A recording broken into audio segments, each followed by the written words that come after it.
கதிரவனின் பொன்னிற கிரணங்கள் ஆற்றங்கரையில் வரிசையாக முளைத்திருக்கும் மரங்களை தகதகக்க வைத்துக் கொண்டிருந்தன. சற்று மேட்டில் ஏறி பின்பு குதிரையை மெல்லிய ஓட்டமாக சரிவில் இருக்கும்போது காவிரியினுடைய நீர் பெருக்கும் மரங்களின் வரிசையும் தொலைதூரம் படர்ந்த பச்சை வயலும் கண்ணுக்கு மிக ரம்மியமாக இருந்தன. கதிரவனின் ஒளிப்பட்டு காவேரி உருக்கிய வெள்ளி போல் மின்னிக் கொண்டிருந்தாள்.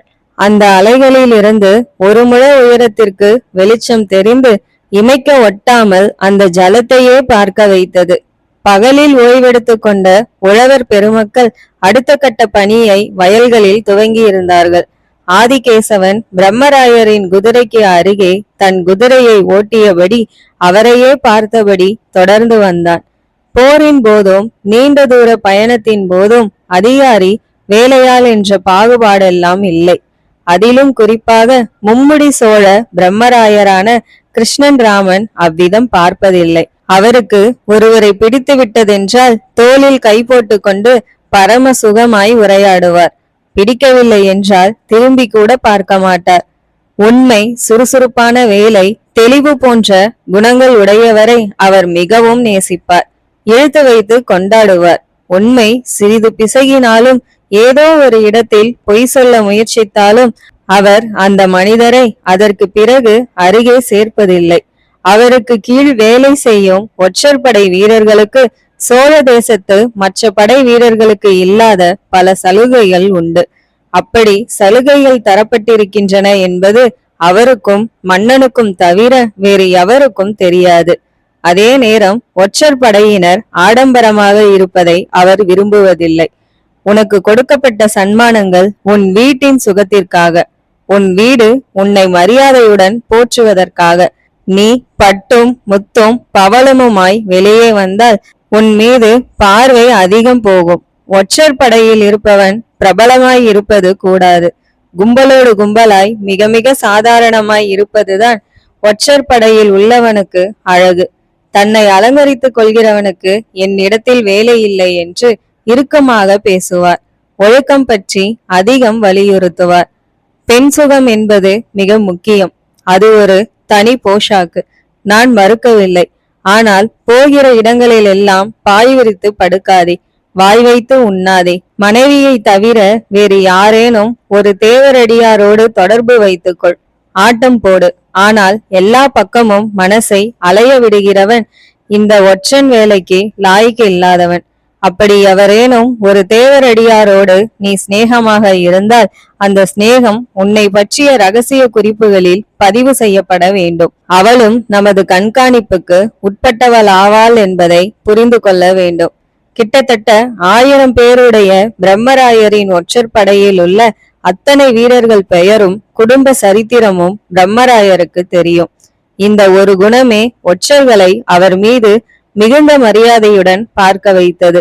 ஆதிகேசவனுக்கும் அந்த மரியாதை உண்டு. அதைவிட பெரிய மரியாதை மும்முடி சோழ பிரம்மராயரின் வைணவ பற்று.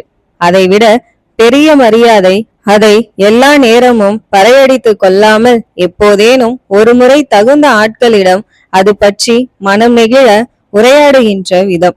அது மட்டுமல்லாது மற்ற வைணவர்களைப் போல் சைவர்களிடம் அலட்சியமாகவோ அகம்பாவத்தோடோ நடந்து கொள்ளாமல் அவர்கள் கொடுக்கின்ற திருநீரை எடுத்து வாயில் போட்டுக்கொண்டு தலை உச்சியில் தடவி கொள்கிற குணம் அவரிடம் இருந்தது.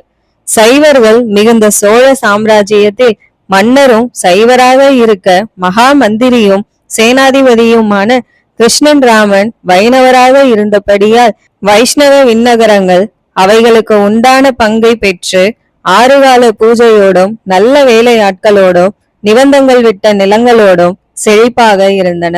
அப்படிப்பட்ட சேனாதிபதியை ஊர் மக்கள் சுற்றியிருக்கும் போது விலகியிருந்த ஆதிகேசவன் இப்பொழுது குதிரையை மிக நெருக்கமாக செலுத்தி ஏதோ கதை சொல்கிறேன் என்று சொன்னீரே என்று கிட்டத்தட்ட ஏக வசனத்தில் அவர் மௌனத்தை கலைத்தான். ஆமாம், கோச்செங்கணன் கதை.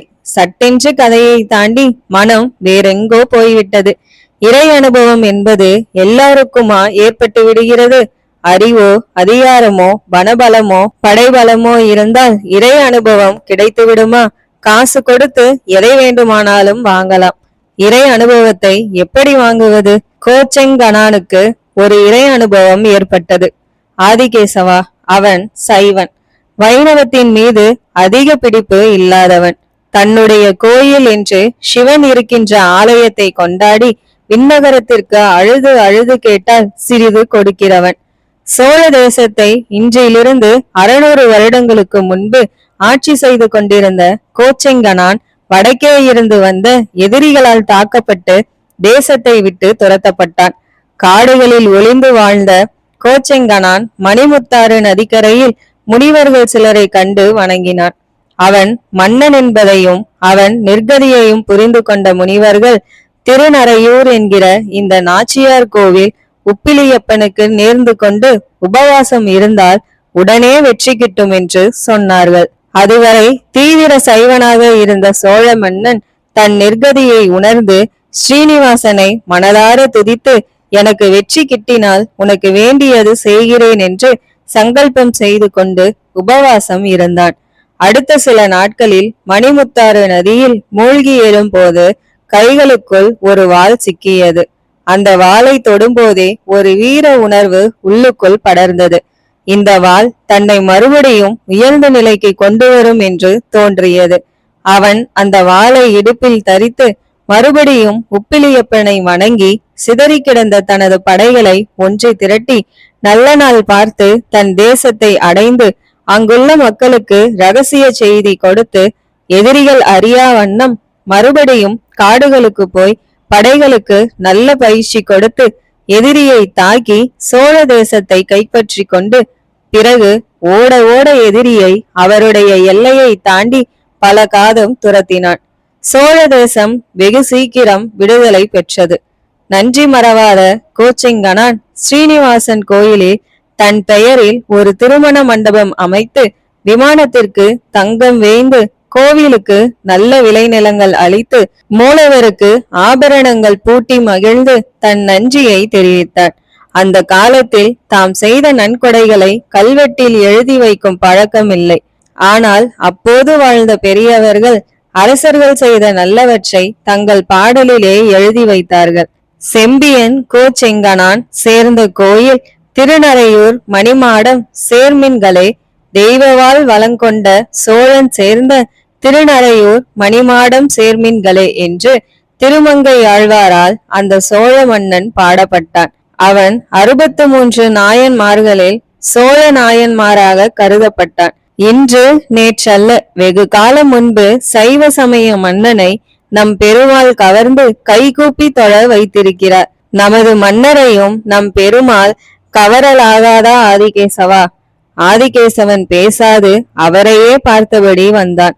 தஞ்சையில் பரத கண்டமே பார்த்திராத மிக பெரிய கோயில் சிவனுக்காக நமது மன்னர் எழுப்ப போகிறார்.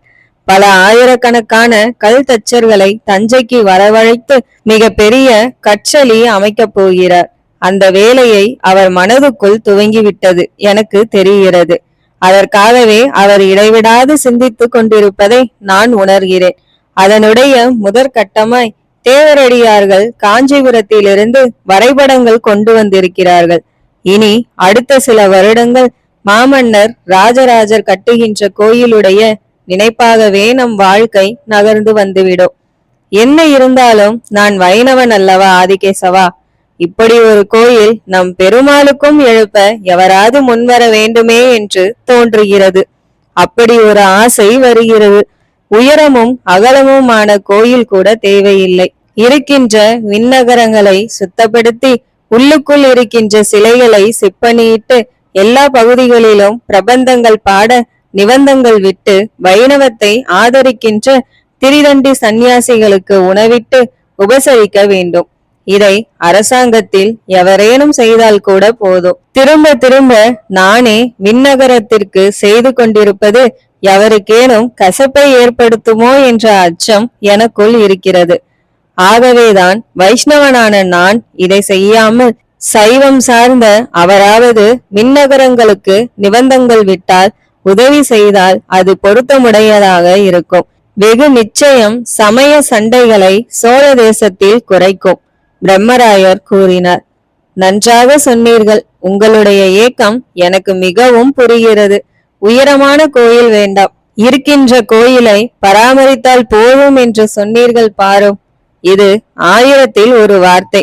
மக்களில் சைவர்கள் அதிகம் இருக்க வைணவர்களால் கோயிலை பராமரிக்க முடியவில்லை என்பது ஒரு முக்கியமான விஷயம்.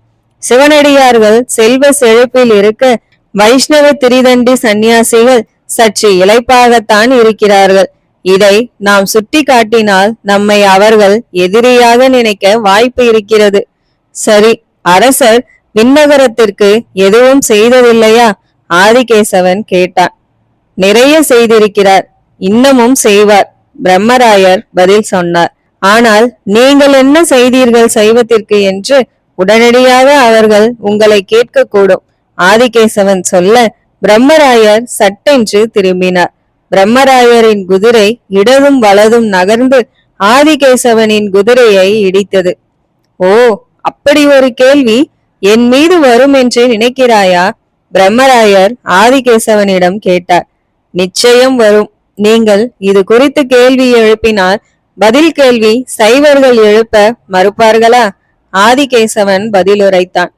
ஆமாம், எழுப்புவார்கள். அவர்கள் கேள்வி எழுப்புவதற்கு முன்பு நாமாக ஏதும் செய்துவிட்டால்? எனக்கு புரியவில்லையே ஆதிகேசவா. நீங்கள் சைவத்திற்கு எதிரி இல்லையே? ஆதிகேசவன் கேள்வி எழுப்பினான். உண்மைதான், நான் சைவத்திற்கு எதிரி இல்லை. ஆனால் சைவத்திற்கு நான் என்ன செய்திருக்கிறேன்? எங்கேனும் சிவன் கோயில் கட்டியிருக்கிறேனா? அல்லது செங்கல் தளியை கற்றளியாக புதுப்பித்திருக்கிறேனா? இல்லையே. நான் மட்டும் மன்னன் விண்ணகரங்களை புதுப்பிக்க வேண்டும் என்று எண்ணுகிறேனே. நல்லது ஆதிகேசவா, சரியான சமயத்தில் ஞாபகப்படுத்தினாய். என்னுடைய ஊரான அமன்குடியில் அரசரின் பெயரால் அரசனுக்கு பிடித்த சிவனுக்கென்று ஒரு கோயில் நான் நிச்சயம் எழுப்புவேன். அருகே பால திரிபுர சுந்தரியை ஸ்தாபிப்பேன். நான் வைஷ்ணவனாக இருந்தாலும் போருக்கு போகும்போது என் மனம் துர்க்கையிடம் சரணடைகிறது. போரின் உக்கிரத்தை பார்க்கும்போது எனக்கு துர்க்கை பற்றிய ஆவேசம் ஏற்படுகிறது. நான் சாகத்த வழிபாடு செய்வதில்லை எனினும் சைவ வைஷ்ணவத்தை தாண்டி இந்த சோழ தேசத்தை துர்க்கைதான் காப்பாற்றி கொண்டிருக்கிறாள் என்கிற பரபரப்பு ஏற்படுகிறது. ஆதிகேசவா, சிவன் கோவில் மட்டுமல்லாது அஷ்ட தச புஜ துர்க்கைக்கும் ஒரு சந்நிதி ஏற்படுத்தி என் ஊர் மக்கள் வழிபடும்படி நான் செய்வேன். இதோ என் வலப்பக்கம் பொங்கி போய் கொண்டிருக்கிற காவிரி தாய் மீது ஆணை. இதோ என் குதிரை நடந்து கொண்டிருக்கிற சோழ மண்ணின் மீது ஆணை. இதோ வானத்தை தங்கமயமாக்கி கொண்டிருக்கிற கதிரவன் மீது ஆணை. நான் சைவத்திற்காக ஏதேனும் நிச்சயம் செய்வேன். இது மட்டுமல்லாது இன்னும் பலவும் செய்வேன். நான் இவ்வாறு செய்வதால் இன்னும் 4 சைவர்கள் விண்ணகரத்திற்கு செய்வார்கள் அல்லவா? நல்ல வேளை, பேச்சோடு பேச்சாய் என் கண்களை திறந்து விட்டாய். நான் என்ன செய்ய வேண்டும் என்று எனக்கு தெரிந்து விட்டது. வா, விரைவாக போகலாம். பிரம்மராயர் குதிரையை வேகமாக விரட்டினார்.